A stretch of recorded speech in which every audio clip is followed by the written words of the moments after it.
Hey guys, so in this video I wanted to talk about some strategies that you guys can use in order to lower the feelings of hunger that you have on a diet and essentially have a more successful diet. The biggest thing that stops people from dieting or achieving their weight loss goals is hunger, obviously. Like, we don't like being hungry. It's a sign physiologically that we are starving and we need to eat more food.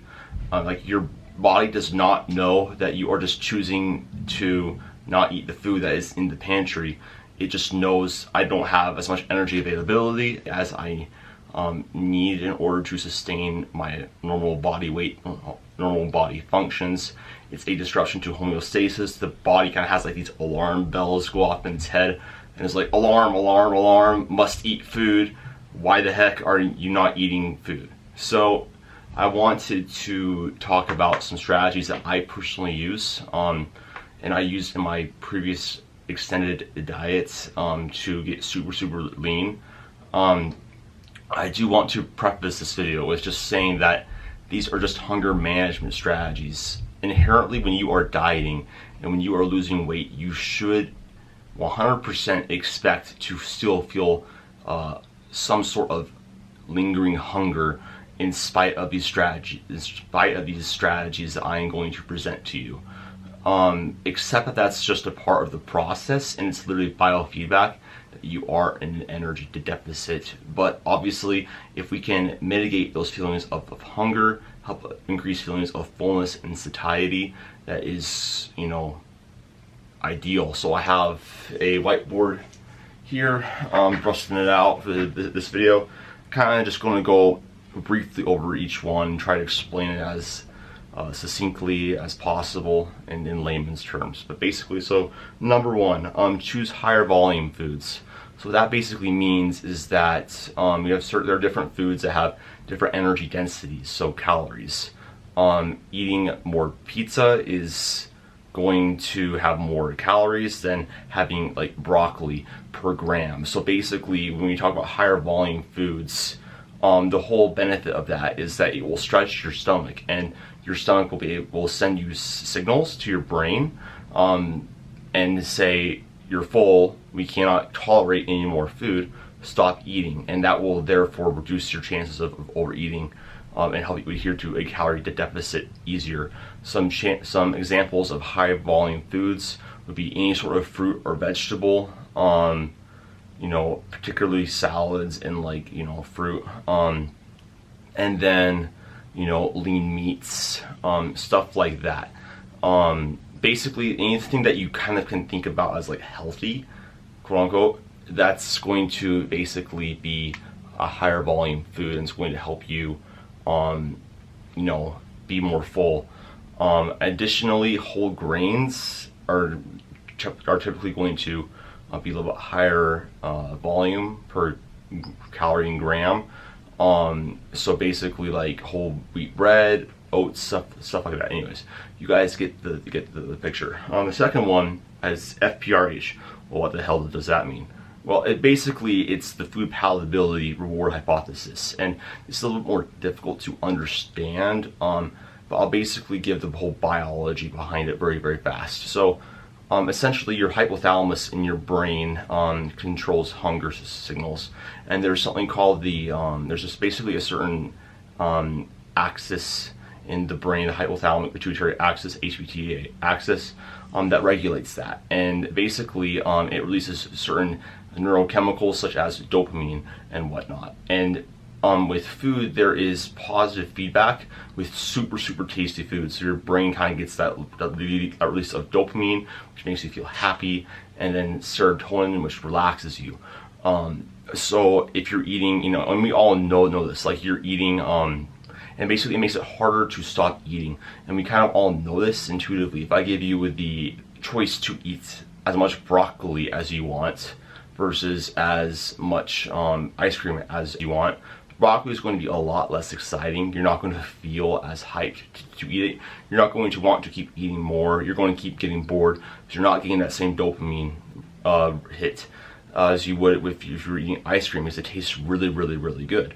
So limiting or avoiding hyperpalatable foods is going to make it much easier for you to adhere to your diet, and it will actually reduce cravings and a lot of hunger signals. So like some examples, if we're using carbohydrates, it would be like a low palatability would be veggies, plain oatmeal, plain potatoes. Like even salt, not salting your meals will make it much blander.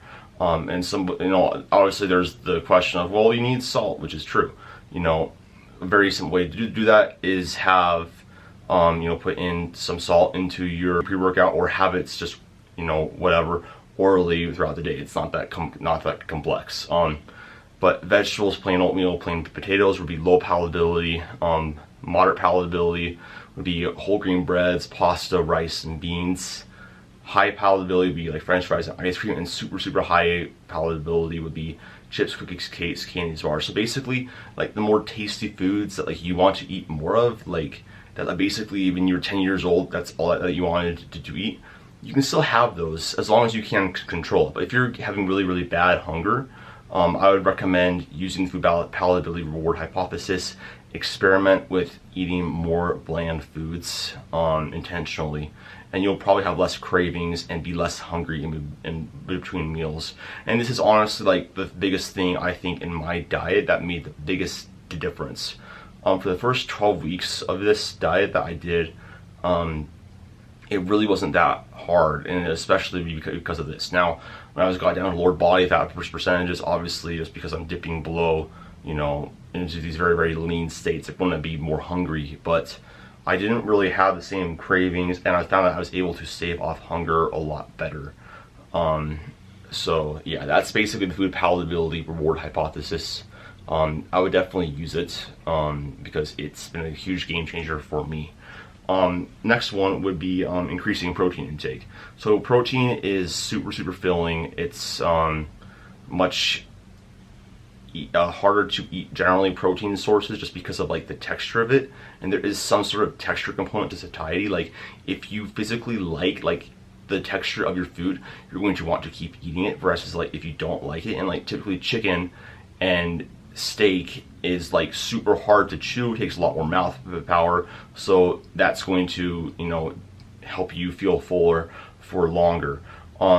Also it's just super filling, and there's an additional thermogenesis with protein. So obviously filling, we all know what that means. Thermogenesis basically means there's going to be more calories burnt while you are actually digesting and absorbing that food. So that's going to be a huge benefit, since usually people get cold on diets too.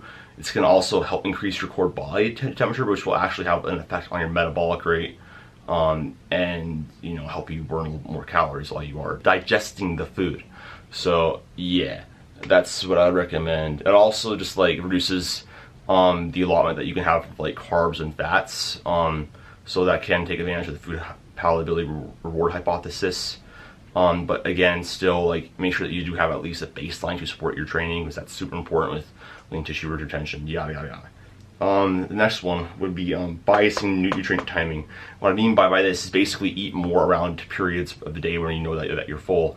For most people, that's going to be later on in the day. So if you know that you typically get hungrier later on in the day, it's probably a good idea to have more of your calories, and probably actually having your workout window around that time, just so that you can actually take advantage of those increased calories that you'll be consuming. It will help you a lot. It'll also help you with lean tissue retention and workout performance. But yes, this is something that is also really, really great tool to implement in your program. And another thing would be increasing fiber intake. Fiber slows down the digestion and absorption of nutrients, which is a good thing because it's going to be in your gastric tract, your GI, for longer, slow the rate of gastric emptying, and you're not going to get hungry as fast. So we kind of all know this. So like if you have like white rice versus like a whole grain of source like oats or something, like you're going to be much fuller for much longer. Additionally, you'll probably stop eating sooner. So that's another benefit of higher fiber intake. Also, it has countless health benefits. For women and men, for women, I would recommend at least 25 grams of fiber per day. Men should try to get around 40. That's going to be good. If you can go higher or below that, I would not recommend going above 70 grams of fiber per day.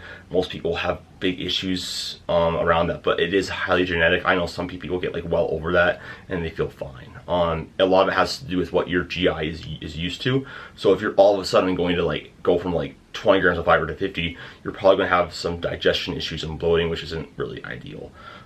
So to be careful with that, but it's something that you can, you know, implement in your program, and it will help you with a little bit. Another thing, reduce liquid calories. This might seem like an obvious one, but liquid calories are not satiating at all. It takes up very little stomach volume. If you were having like intra-workout shakes or consuming protein shakes, I'd recommend reducing that or whatever, opting for a solid food option, just because you'll have to chew it, and you know, you're just going to be much more filling and you're going to have less hunger as a result.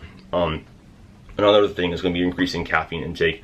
So this is actually something that's interesting.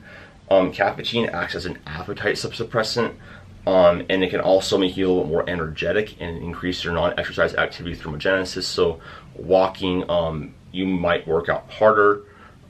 You might fidget a little bit more, talk a little bit faster. Like I'm super caffeinated right now, which might be why I'm talking a little bit fast, but I'm trying to, you know, hopefully you guys can understand me. But it will really help reduce hunger and help you with getting through your diet easier, and it will also really help your workout performance, especially on days when you're super drained, you're feeling that diet fatigue. Caffeine can really be a lifesaver and get your butt in that gym.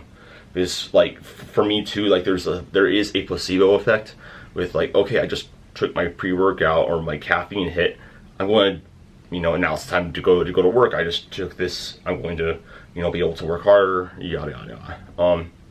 So that's that. Last two. So I would recommend drinking calorie-free foods before eating. So drinking a lot of water before you eat will expand your stomach, and help you.